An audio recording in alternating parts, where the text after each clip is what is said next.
नाजरीन, अब रुख करेंगे सिंध के जिला ठट्टा की जानिब, जहां ABC न्यूज के नुमाइंदा मुमताज अली की रिपोर्ट के मुताबिक डिस्ट्रिक्ट के मरकजी शहर बगान में शटर डाउन हड़ताल।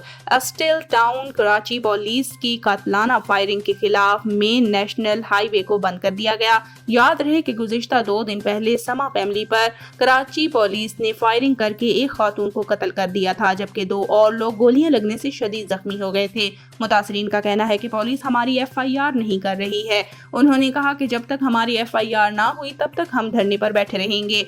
मुतासरीन का कहना है कि हमारे साथ पुलिस ने दहशतगर्दी की है, जिसकी FIR स्टील टाउन थाना के SHO पर दाखिल की जाए। मजीद उन्होंने कहा कि हम मुल्क की आला तरीन अदालत से दरख्वास्त करते हैं कि कातिलीन को अदालत के कटहरे मिलाकर सजा दी जाए और हमारे साथ इंसाफ किया जाए।